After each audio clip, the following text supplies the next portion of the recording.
ọ dị mma Igbo Chineke kele ma chọọ ezi mma pụrụ iche Igbo dị sameji m n'aka na ebe ahụ ugbu a na ị na-enweta onwe gị otu aka m si anabata gị kpọmkwem n'oge ihe omume anyị chi bọọla anụ ọzọ bụ nke na-abịara gị naanị na Nonsonkwa Chiwo tinyekwere Nonsonkwa Chiwo na TikTok nakwa official Nonsonkwa TV na YouTube. Tata bụ Satodee ma bụrụkwa ụbọchị anyị na-ewetara gị ihe ndị ahụ akụkọ ndị ahụ na-abụ ịnụta ya ga-esi ihe nke o mere eme ihe a mere na isi ọ dịkwa ya mma ya ene ka o nwere ka isi shiri gbaṅaa ya chọ ime mechaa mee nọrọ n'elu emere eme ma ọzọ eme so coalition of northern groups CNG ka a na-akpọ ha ndị ugwu otu jikọtara ndị ugwu pụtara na-ekwu inyo na Nnamdi Kanu deserve freedom na ndị ndu Igbo niile na ndị Igbo niile bụ ndị na-asị tọhapụ Nnamdi Kanu na ekwesịrị declare ha terrorists coming from coalition of Nigerian northern groups, coalition of northern groups CNG. Isi adịghị ha mma, ha wụ ndị ara. Amaghị m nwere ike sunwo ya n'asụsụ Awụsa translate it to them si ya na Nonsonkwa kwashira ha wụ ndị ara na ha dị mad, that they have madness in their brain, all of them. During Buhari, about 9,800 terrorists were forgiven and rehabilitated and sent back to the communities. Even some of them were even employed in some security parastatals in Nigeria. So Boko Haram that has come out to prove now a terrorist organization that have committed thousands of suicidal missions, killings everywhere in the north.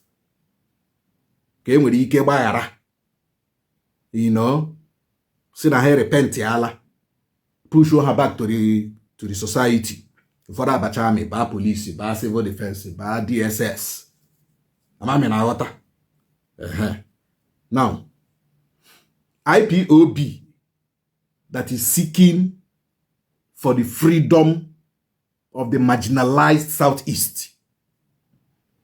Because the Mado Potrase, Achuola, no deserve freedom.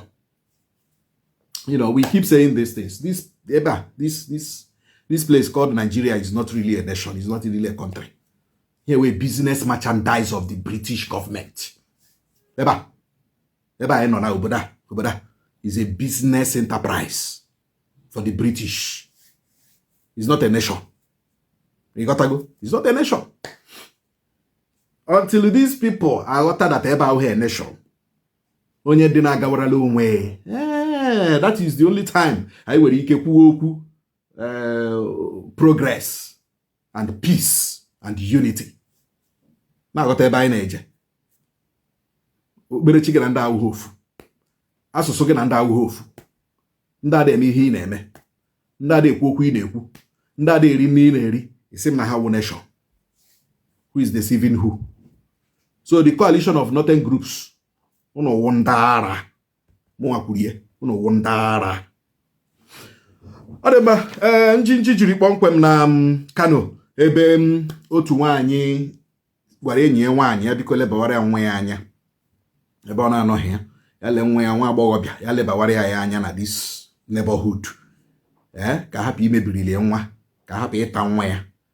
So the woman zi na-elebaziri dị nwa anya ịma nwa agbọghọbịa nụnụnụ ọ ga na-aba, are you my mother? Are you my mother? Why will you be telling me what to do? Na-aghọta ebe anyị na-eje. So nwatakịrị ya na ụmụ nwoke a na-eme ya afọtọrị. So iwe weda woman mme ya si lebawara ya nwa ya anya. Ya kpọọ ya dụọ ya ọdụ si ya, I have warned you. Stop mingling with these people. Stop mingling with these guys in this neighborhood. Ị naghị anụ ntị. Nwatakịrị ya bawa. Nwa ya fọrọ mmiri ọkụ. Wom! Chọọchị agbasa. So Fatima onye sịrị Jimaila enyi ya nwaanyị biko ịhụ na nwa m nwaanyị a anya gị nọrọkwa ebe ọ nọ. So Jimaila na onwe ya na-elebakwara ya nwa ya anya. Nwa ya tụpụ ụkwụ ya akpụ ya. Nwa ya you know, and the one about your freedom. Mingle, you know, mingle. So the woman I say you cannot mingle because Maggie nyere m order that I should look for you and look after you and in fact watch your step. The girl and I say, oh mom, why will you do that? This and that, you know. You always age baila. Ya were mmiri ọkụ gbara agbọ. Why the girl na ahụ? Church agbasazi ya. Ndị police na ndị Air Force emepụkwala onwe ha ọzọ na Delta. Njinji ajiri mgbe ndị Yahoo, ndị police nọ na-achụ ndị Yahoo. So ụmụaka abọrịpụ ọsọ, police emecha jide one of them. Ndị cause abalaga. So police ewerezi onye ka jidere tinye na moto ha na-agazi back to station. Pụtazia na roadblock ebe ndị Air Force nọ, ndị Air Force eme gịnị? Akwụsị ndị police si ha release that young guy ha bụ n'ime moto. That they should release the young man. Police are saying, my friend, we are doing our duty. We are moving. Allow us to move. And the Air Force are bahog. Chere guregu. Ogo. Police, Air Force. Kekwibie.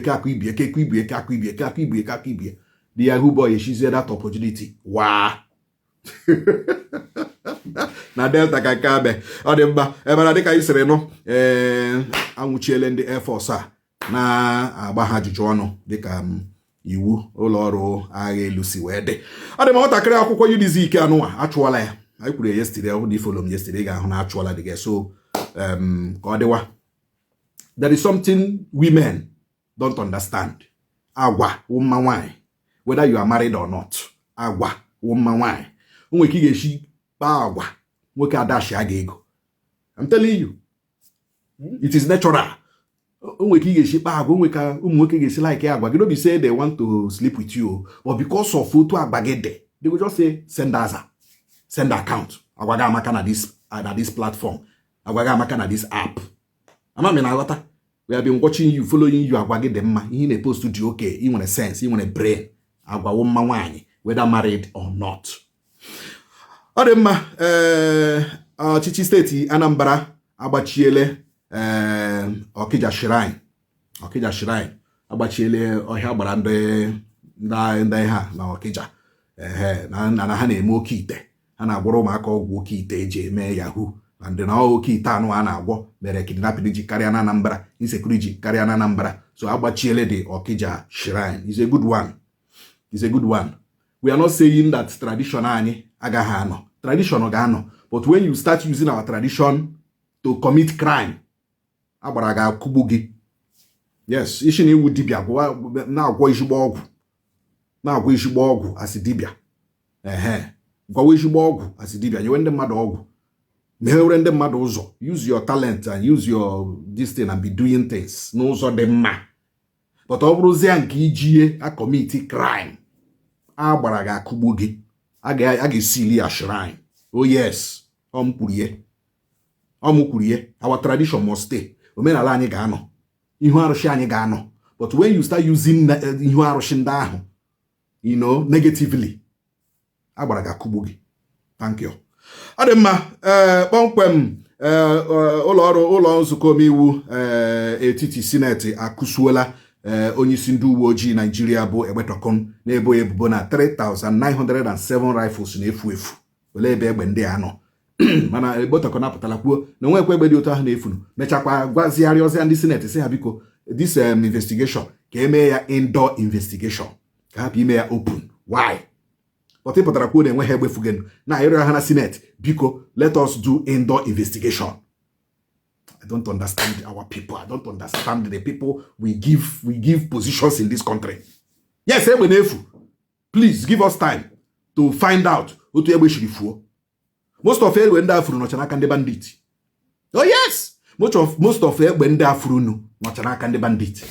It was Punch that said 178,000 rifles safe. Vanguard was saying 309,047 rifles. Anyamahu nkewa, anyamahu egbe ole fugen. But the truth wu na egbe furu na ammunition store Nigerian police. Oh yes. Arem otu nwaanyị erele nwa ya nwa natara otu nwaanyị 4 million.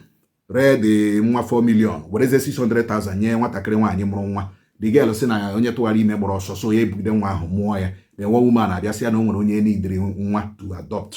Ya were nwa ahụ ka ige the woman ejere nwa 4 million.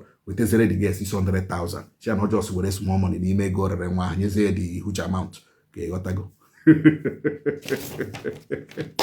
adị mma esi am and yesterday o Valentine a ga-enwekwa ọtụtụ ndị ga-erekwe nwa because of ime atụwara ha yesterday o February 14. Be very careful.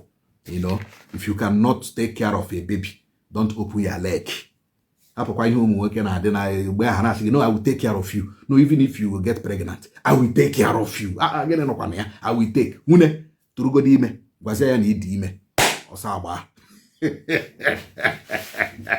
Anyway, back I pick up Papa Bio by Akuko Chibado Zobiara Nonsonkwa Jebrim na TikTok nakwa official TV na YouTube. Kachim nefe gani ngojibola menno. Koba chita kashibola anyị siriri werere.